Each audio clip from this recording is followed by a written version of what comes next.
500 বছরের পুরনো গুপ্তধন, যেটি খুঁজতে এক পকেটমার এবং তার ট্রেজার হান্টার বন্ধু পদে পদে শিকার হয় নানা রহস্যজনক ফাঁদ ও অদ্ভুত সব অ্যাডভেঞ্চারের। বর্তমানে $5 বিলিয়ন মূল্যের এই গুপ্তধনের নকশা যদি আপনি পেয়ে যেতেন, তাহলে কি করতেন?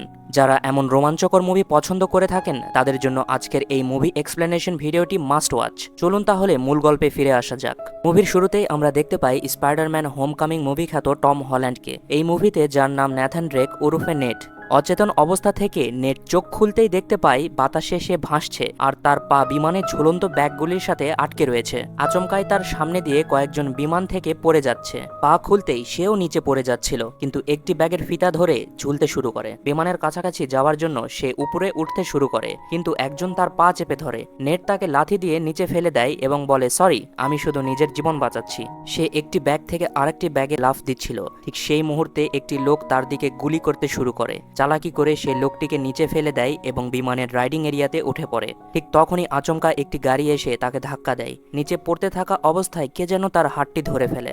এ সময় সিন চলে যায় 15 বছর পূর্বে ন্যাথানের বাল্যকালে, যেখানে একইভাবে তার ভাই স্যাম তার হাত ধরে টেনে তোলে। সেখানে তারা গুপ্তধন অনুসন্ধানকারীদের নকশার উদ্দেশ্যে প্রাচীন প্রদর্শনী সংরক্ষণাগারে চুরি করতে এসেছিল।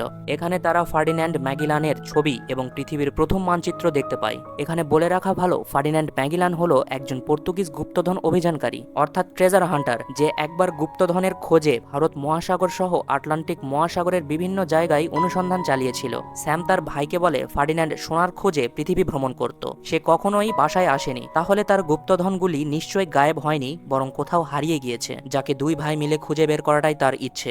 এখানে তার বড় ভাই এটিও বলে যে তারা ফ্রান্সিস ড্রেকের বংশধর, অর্থাৎ তাদের পূর্বপুরুষেরা জলদস্যু ছিল আর তাদের বাবা হারায়নি, বরং এমনই কোনো অনুসন্ধানে মারা গেছে। ঠিক তখনই গার্ডরা এসে তাদের ধরে নিয়ে যায়। এরপর হোস্টেল ওয়ার্ড স্যামকে পুলিশের হাতে ধরে দিতে চাইলে স্যাম তার প্রিয় লকেটটি ছোট ভাইয়ের গলায় পরিয়ে দিয়ে ফিরে আসার কথা বলে জানালা দিয়ে পালিয়ে যায়, আর এরই সাথে তার কাছে একটি অদৃশ্য চিরকুটও রেখে যায়।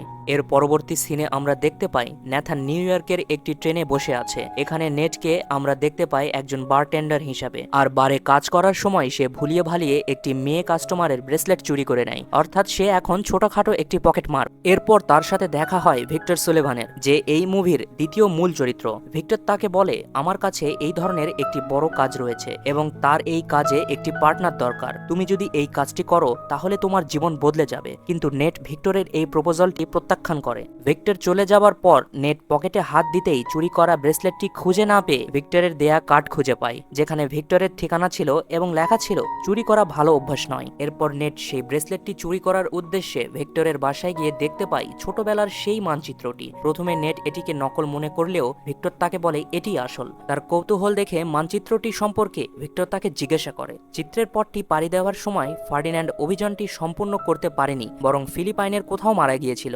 পরবর্তীতে তার ক্যাপ্টেন এলকানো 17 জন সঙ্গী সহ এই অভিযানটি সম্পূর্ণ করেছিল, যাদের বদনাম 18 বা আনফেমাস 18 বলা হয়। অনেকেই ভাবে সে সোনা খুঁজতে বের হয়েছিল, যা হয়তো মিথ্যে। তবে ভেক্টরের মতে সেই সময়ে এই ধরনের যাত্রায় অনেক খরচ হতো, যা স্পেনের বাদশার কাছে ছিল না। দ্য হাউস অফ মনকাডা নামক ধনী পরিবারটি ম্যাগিলানের এই যাত্রার খরচ উঠিয়েছিল, যার বদলে তারা সোনা এনে দিবে বলে প্রতিশ্রুতি দিয়েছিল।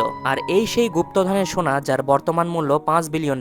এ সময় ভেক্টর তার ভাই স্যামের পরিচয় দেয় এবং বলে তারা অনেক ভালো বন্ধু ছিল। ভেক্টর তাকে স্যামের সাথে তোলা একটি ছবিও দেখায়। ভেক্টর তাকে এও বলে যে 2 বছর আগে তার ভাই এবং সে ক্যাপ্টেন এলকানোর ডায়েরি খোঁজার সময় নিখোঁজ হয়ে যায়। এরপর থেকেই স্যামের আর কোনো খোঁজ নেই, আর জিজ্ঞেস করে, তোমার সাথে কি তার কোনো যোগাযোগ হয়েছে? এর উত্তরে নেট জানায়, সে যেই স্যামকে জানতো সে অনেক আগেই হারিয়ে গেছে, তুমি অন্য কাউকে খুঁজে নাও। তবে বাসায় এসে স্যামের দেওয়া বিভিন্ন পোস্টকার্ড এবং ছবি দেখে নেটের মতের পরিবর্তন ঘটে। সে স্যামের দেয়া সেই লকেটটি গলায় পড়ে আর ভিক্টরকে কল দিয়ে জানায় যে সে গুপ্তধনের এই অ্যাডভেঞ্চারে যেতে রাজি। ভিক্টর তার প্ল্যান সম্পর্কে বলে, জলদি চিত্র প্রদর্শনীর সবচেয়ে বড় নিলামি হতে চলেছে, যেখানে তোলা হবে লা ক্রুজ ডি লা হারমান্ডার্ড, যেটি কোনো ক্রুজ নয়, বরং সেই গুপ্তধন রাখা স্থানের চাবি। নেট তখন বলে যে একটি চাবি দিয়ে আমরা কি করব? কাহিনী অনুসারে 2টি চাবির প্রয়োজন। তখন ভিক্টর বলে যে অন্যটি তার কাছে রয়েছে। ভিক্টর নেটকে অকশন হাউসটি দেখিয়ে বলে যে এর ভেতরে যাওয়ার ব্যবস্থা আমি করেছি, তুমি শুধু অকশনের সময় বিদ্যুৎ সংযোগটি বিচ্ছিন্ন করে দেবে। এরপর নেট প্রস্তুতি নেওয়া শুরু করে দেয়। এ সময় সে ভিক্টরের সম্পর্কেও সবকিছু জেনে নেয়। অকশনের আগে নেট তার প্রয়োজনীয় জিনিসগুলো ভিক্টরকে জানিয়ে দেয়। ভিক্টর এতে সম্মতি জানায়। অকশনে যাবার জন্য তৈরি হবার সময় আমরা জানতে পারি ভিক্টরের বাবা নেভিতে ছিল এবং সেও নেভির একজন হেলিকপ্টার পাইলট ছিল। বাগদাদের কিছু শিল্পকর্ম চুরি করার সময় তার হেলিকপ্টারটি ক্রাশ হয়ে যায় এবং তাকে বরখাস্ত করা হয়। যাই হোক, পরদিন অকশনে পৌঁছালে গাড়ি থেকে বের হতেই তারা স্যান্টিয়াগো মনকার্ডাকে দেখতে পায়, যে মূলত এই কাহিনীর ভিলেন এবং এই চাবিটিকে তাদের পৈতৃক সম্পত্তি হিসেবে মনে করে। তার সাথে তারা জো ব্র্যাডক নামের একটি মেয়েকে দেখে। ভিক্টরের মতে এই মেয়েটি খুবই বিপজ্জনক, তাকে দেখলেই কেটে পড়বে।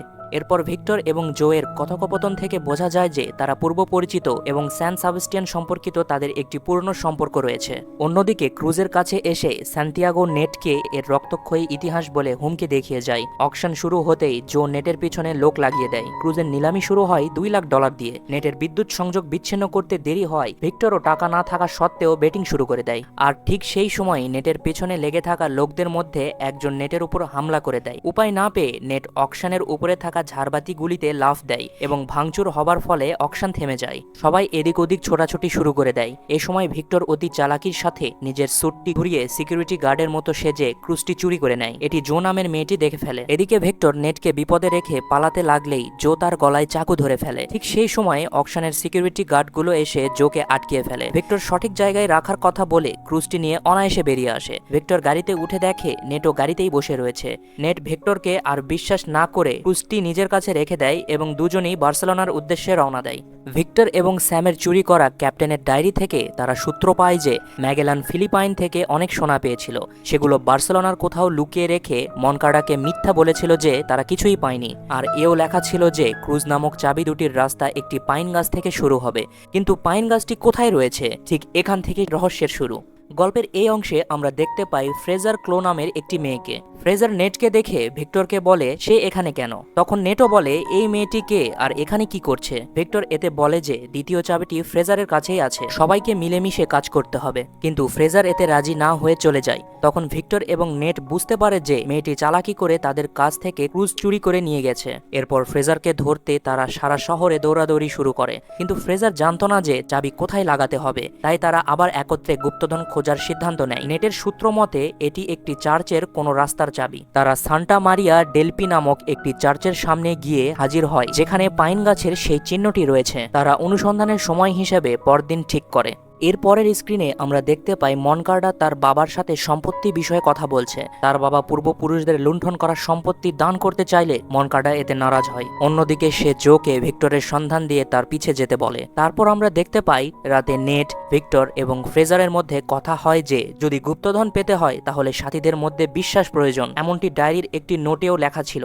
এরপর দেখা যায় সান্টিয়াগো মনকার্ডা তার বাবাকে সম্পত্তি দান করতে নিষেধ করছে, যা অমান্য করায় সে তার বাবাকে প্রাণে শেষ করে দেয়। এর পরের দৃশ্যে নেট, ভিক্টর আর ফ্রেজার চাবির রাস্তা খুঁজতে চার্চে প্রবেশ করে। মেঝেতে থাকা নকশা অনুযায়ী তারা এগুতে থাকে। চাবি লাগানোর জন্য দুটি ছিদ্র খুঁজে পায়। চাবি ঘোরাতেই সেখান থেকে ধারালো তীর বেরিয়ে আসে, কারণ বইয়ের হিসাব অনুযায়ী ভিক্টর চাবি ঘড়ির কাঁটার মতো ঘুরাতে বলেছিল। একটি তীর ব্যাগে লাগার কারণে ভিক্টর সেই যাত্রায় বেঁচে যায়। পরের বার তারা চাবি উল্টো দিকে ঘুরাতেই একটি গোপন রাস্তার দরজা খুলে যায়। কাগজে লেখা নোট অনুযায়ী এখান থেকে তারা দুই ভাগে বিভক্ত হয়ে যায়। নিচের রাস্তায় নেট এবং ফ্রেজার এবং উপরে ভিক্টর লোকেশন অ্যাপসের সাহায্যে চলা শুরু করে। 500 বছরের গুপ্ত রাস্তায় নানা ফাঁদ পেরিয়ে নেট এবং ফ্রেজার হাঁটতে থাকে। এরপর তারা একটি আন্ডারগ্রাউন্ড বারে এসে পৌঁছায়। এখানে চাবির পয়েন্ট খোঁজার সময় জো এর বডিগার্ডগুলো নেটকে আক্রমণ করে। চালাকি করে তারা চাবির সাহায্যে পরের রাস্তায় প্রবেশ করে, কিন্তু তাদের মনে হলো এটি যেন কোনো এক গোলকধাঁধার গুহা। উপরের রাস্তা থাকায় সেখানে চাবি লাগাতেই তাদের গুহাটি পানি দ্বারা ভরে যেতে শুরু করলো।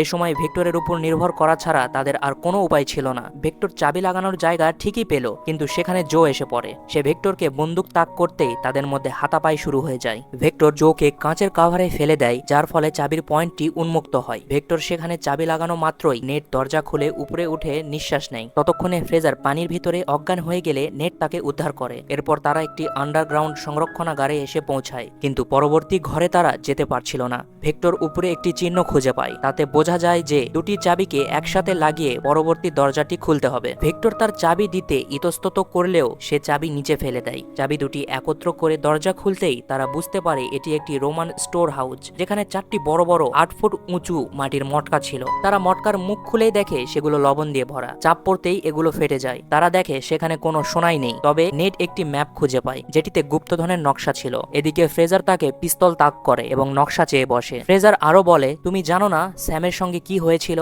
নেটকে মাথায় আঘাত দিয়ে অজ্ঞান করে ফ্রেজার সেখান থেকে নকশা নিয়ে চলে যায়। এরপর ভিক্টর নেটকে বলে দেয় যে স্যাম জোয়ের হাতে মারা গিয়েছিল সেই ডায়েরি খোঁজার সময়, আর ভিক্টর গুপ্তধনের শেষ রহস্যটি জানার জন্যই তার ছোট ভাই নেটকে পার্টনার হিসেবে নিযুক্ত করে। নেট এতে ভিক্টরের উপর রাগ করে সেখান থেকে চলে যায়। এরপর আমরা দেখতে পাই জো স্যান্টিয়াগোকে বলছে সোনা এই শহরের নিচে নেই। সোনার আসল ঠিকানার নকশা ও চাবি ফ্রেজার নামের একটি মেয়ের কাছে রয়েছে। কিন্তু এরপর দেখা যায় ফ্রেজার সেখানেই ছিল যে স্যান্টিয়াগোর হয়ে এতদিন কাজ করছিল। স্যান্টিয়াগো ফ্রেজারকে এই খোঁজের লিডার হিসেবে নিযুক্ত করে, যেটিতে জো মনে মনে বেশ রাগান্বিত হয়। এর পরের সিনে দেখা যায় নেট তার ভাইয়ের দেওয়া চার্চের কার্ডগুলো দেখছিল। ভিক্টর তাকে তার ভুল বুঝাতে লাগলেই নেট বলে, তোমার কাজ করে দিয়ে আমরা দুজন আলাদা। এরপর আমরা দেখতে পাই ফ্রেজারের সাহায্যে স্যান্টিয়াগো সহ সবাই একটি প্লেনে যাত্রা শুরু করে। এদিকে নেট এবং ভিক্টরও তাদের পিছু নিয়েছিল। প্লেনে স্যান্টিয়াগো সকলের উদ্দেশ্যে কিছু কথা বলার সময় জো আচমকায় তার গলা কেটে ফেলে। এটা দেখে ফ্রেজার সেখান থেকে পালিয়ে যায়। তারা ফ্রেজারকেও শেষ করার জন্য খুঁজতে শুরু করে। এদিকে ভিক্টর আর নেট প্লেনে থাকা গাড়ি থেকে বেরিয়ে নকশাটি চুরি করে, কিন্তু নেট জোয়ের উপর ভাইয়ের বদলা নেওয়ার জন্য জোকে শায়েস্তা করার নিয়ত করে। এদিকে ভিক্টর প্যারাশুট নিয়ে পালিয়ে যেতে লাগলে জোয়ের গুন্ডারা গোলাগুলি শুরু করে। নেট পালানোর চেষ্টা করার সময় তার পা একটি মালপত্রের ব্যাগে আটকিয়ে যায়। প্লেন থেকে ব্যাগগুলি পড়ে যায় এবং সেগুলির সাথে নেটও বাতাসে ভাসতে শুরু করে। জোয়ের লোকেরা ফ্রেজারকে ধরে ফেলে, কিন্তু ফ্রেজার চালাকি করে বন্দুক কেড়ে নেয় এবং গুলি ছুড়তে থাকে। কয়েকজন বিমান থেকে পড়ে যায়। এটি সেই দৃশ্য যেটি আমরা শুরুতে দেখেছিলাম। অন্যদিকে ফ্রেজার আর জোয়ের মাঝে গোলাগুলি হতে থাকে। ফ্রেজারের গুলি শেষ হয়ে যায়। সে একটি গাড়িতে করে লাফ দিতে যাবে, ঠিক সেই সময় নেট সামনে এসে দাঁড়ায়। মুভির প্রথম দৃশ্য অনুযায়ী দুজনেই গাড়ি সহ পড়ার সময় দেখে তাদের কাছে প্যারাশুট নেই। ফ্রেজার লাফ দিয়ে একটি ব্যাগে ঝুলতে থাকে, কিন্তু নেট ব্যাগের সাথে ধাক্কা খেয়ে পড়ে যায়। ফ্রেজার তার হাতটি ধরে নেয়। তারা ব্যাগে লাগানো প্যারাশুটটি অন করে আর ধীর গতিতে পানিতে পড়ে যায়। তারা সেই ব্যাগে বসে ভাসতে থাকে। হঠাৎ তারা একটি আইল্যান্ড দেখতে পায় এবং সাঁতরিয়ে তীরে ওঠে। লজের একটি রুম ভাড়া করে নেট আর ফ্রেজার 18 জলদস্যুর শেষ রহস্যটি খুঁজতে থাকে তারই ভাইয়ের দেওয়া পোস্টকার্ডগুলিতে। ফ্রেজার ক্লান্ত হয়ে ঘুমিয়ে পড়ে, কিন্তু নেট স্যামের কার্ডে থাকা অদৃশ্য লেখাটি আগুন দিয়ে ধরে দেখে নেয়। সেখানে লেখা থাকে সেই চাবিগুলোই কম্পাস। ভিক্টরের প্রথম চুরি করা নকশাটিতে চাবিগুলো বসিয়ে নেট গুপ্তধনের আসল জায়গাটি খুঁজে পায়, কিন্তু ফ্রেজার ঘুমিয়েছিল বলে তাকে যাচাই করার জন্য একটি ভুল স্থানাঙ্ক কাগজে লিখে রেখে ঘুমিয়ে যায়। পরদিন ফ্রেজার সকালে উঠে তা দেখতে পায় আর নেটকে ধোকা দিয়ে তার দেখানো ভুল পথের উদ্দেশ্যেই বেরিয়ে পড়ে। অর্থাৎ ফ্রেজার তখনও নেটকে ধোকায় দিয়ে যাচ্ছিল। এদিকে নেট স্পিড বোর্ডে করে গুপ্তধনের উদ্দেশ্যে রওনা দেয়, কিন্তু জো তাকে দেখে ফেলে। এরপর নেট গুপ্তধনের জাহাজগুলি খুঁজে পায়। জাহাজে উঠেই সে ভিক্টরকে দেখতে পায়। নেটের লোকেশন অ্যাপস থেকেই তাকে পেয়েছে বলে ভিক্টর জানায়। স্বর্ণ বোঝাই করা সব বাক্স দেখে ভিক্টর বেশ খুশি হয়ে যায়। তবে নেট তাকে প্লেনে ছেড়ে চলে যাওয়ার জন্য ভিক্টরের উপর বেশ ক্ষোভ প্রকাশ করে। ততক্ষণে জো এবং তার লোকজন সেখানে এসে পৌঁছায়। জো সেখানে গিয়েই তাদেরকে শেষ করার নির্দেশ দেয়। ভিক্টর এবং নেট লুকিয়ে পড়ায় জোয়ের লোকজন তাদেরকে খুঁজে পেল না। জো জাহাজগুলিকে হেলিকপ্টার দিয়ে উড়িয়ে নিয়ে যেতে শুরু করে। এই ফাঁকে ভিক্টর কিছু সোনা তার ব্যাগে ভরে নেয়। এরপর তারা একটি জাহাজে গিয়ে হাতাপাই শুরু করে। জাহাজ আয়ত্তে নেবার পর ভিক্টর হেলিকপ্টারও তার আয়ত্তে নিয়ে নেয়, ফলে এর সাথে থাকা জাহাজ সহ তারা উড়াল দেয়। একটি কথা না বললেই নয়, এই সময় মুভির বেস্ট সিনেম্যাটিক ভিউগুলি আপনি দেখতে পাবেন। পানির উপর বাতাসে এমন ফাইট সিনগুলো খুব কম মুভিতেই দেখা যায়। এখানে বলে রাখি যে রোমাঞ্চকর এই মুভিটির নাম আনচার্টেড। হলিউডের অ্যাকশন অ্যাডভেঞ্চার ঘরানার এই মুভিটি 2022 সালে মুক্তি পেয়েছিল। ভিক্টর একটি পাহাড়ের ভেতর দিয়ে হেলিকপ্টার ঘুরিয়ে নেয় আর ভাবে সে এবার পালাতে পারবে, কিন্তু পাহাড়গুলি থেকে বের হতেই সে সামনে জোয়ের জাহাজটি দেখতে পায়। এ সময় দুটি জাহাজ ধাক্কা লাগতে লাগতে একটুর জন্য বেঁচে যায়। ভিক্টরের জাহাজ পানিতে কিছুক্ষণ থেকে আবার বাতাসে ভাসতে থাকে। নেট অনেক কষ্টে গুন্ডাগুলি থেকে রেহাই পায়। এরপর সে কিছু গান পাউডার কামানে ভরিয়ে সেটি জোয়ের হেলিকপ্টার বরাবর তাক করে। পকেটে থাকা তার ভাইয়ের পুরাতন গ্যাস লাইট দিয়ে আগুন জ্বালিয়ে দিতেই জোদের হেলিকপ্টারে লেগে তা বিধ্বস্ত হয়। এতে হেলিকপ্টারটি সোনা ভর্তি জাহাজ সহ সাগরে বিলীন হয়ে যায়। কিন্তু জো ভিক্টরের জাহাজটির দড়ি ধরে উঠে আসে আর নঙ্গর নামিয়ে দেয়। ফলে ভিক্টরদের হেলিকপ্টারটিও জাহাজ সহ আটকে যায়। ফলে ভিক্টরের সোনা ভর্তি ব্যাগটি পড়ে গিয়ে একটি রডে আটকে যায়। এ সময় নেট আর জোয়ের মাঝে হাতাপাই শুরু হয়। ফাইটের পর নেট কোনো মতে নিজেকে ছাড়িয়ে হেলিকপ্টারে ওঠার চেষ্টা করে। নেটকে ধরার জন্য জো উপরে উঠতে থাকে। এদিকে জাহাজে বাঁধা শিকলটির টানে হেলিকপ্টারের তলা খসে যেতে লাগে। ভিক্টর সোনা ভর্তি ব্যাগটি হাতে নিয়ে দেখে নেট জাহাজের পালে বসে তার কাছে সাহায্যের জন্য হাত বাড়িয়ে দিয়েছে। পেছনে জো চাকু হাতে তার পিছু নিয়েছে। ইচ্ছে না থাকা সত্ত্বেও নেটকে বাঁচাতে ভিক্টর জোকে ব্যাগটি ছুড়ে ছুড়ে মারে। এতে জো ব্যাগ সহ পানিতে পড়ে যায়। অন্যদিকে জাহাজটিও হেলিকপ্টার থেকে ছিন্ন হয়ে যায়। নেট লাফিয়ে কোনো রকমে ভিক্টরের হাত ধরে ফেলে আর জাহাজটি সোজা গিয়ে পড়ে জো এর উপরে এবং সেটিও পানিতে ডুবে যায়। নেট কিছু সোনা নিচে গিয়ে নিতে চাইলে ভিক্টর বলে এগুলো এখন ফিলিপাইনের সম্পত্তি, আর সেদিকে আসতে থাকা একটি নৌজাহাজ দেখিয়ে দেয়। এ সময় ভিক্টর ফ্রেজারকে একটি স্পিড বোর্ডে দেখতে পায় এবং স্থানাঙ্ক চুরি করা নিয়ে নেট আর ভিক্টর তাকে নিয়ে ঠাট্টা করে। এ সময় নেট ভিক্টরকে বলে তোমার অন্তর পুরো সোনার মতো। এতে ভিক্টর ভাবে সে বুঝি তার সাথে মশকরা করছে। এরপরই নেট পকেট থেকে কিছু সোনা বের করে ভিক্টরকে পুরো তাক লাগিয়ে দেয়। দুজনই খুশি হয়ে সেখান থেকে উড়াল দেয়। এরপর আমরা দেখতে পাই জেলখানায় একটি কয়েদি নেটকে পোস্ট কার্ড লিখছিল। সম্ভবত সেটি তার হারানো ভাই স্যাম। এছাড়াও মুভির পোস্ট ক্রেডিট সিনে আমরা দেখতে পাই নেট এবং ভিক্টর একটি গ্যাংস্টারের সাথে মিটিং থেকে লকেট চুরি করছে। এই সময় নেট একটি নকশা ভিক্টরকে দেখায় যাতে আমরা বুঝতে পারি এর পরবর্তী পার্টে আরো বেশি রোমাঞ্চকর গুপ্তধন অনুসন্ধানের কাহিনী আসতে চলেছে। কিন্তু সেখান থেকে বের হবার সময় সামনে তারা কিছু দেখতে পায় আর নেট স্যারেন্ডার করার মতো হাত তুলে। এখানেই মুভিটি শেষ হয়ে যায়। তো বন্ধুরা, অ্যাডভেঞ্চার ধর্মী এই মুভিটি আপনাদের কাছে কেমন লেগেছে নিচে তা কমেন্ট করে জানিয়ে দিন। আমাদের এক্সপ্লেনেশন ভিডিওটি ভালো লেগে থাকলে লাইক দিয়ে চ্যানেলটি সাবস্ক্রাইব করতে ভুলবেন না। দেখা হচ্ছে পরবর্তী কোনো ভিডিওতে। সে পর্যন্ত সকলেই সুস্থ এবং সুন্দর থাকবেন। ধন্যবাদ।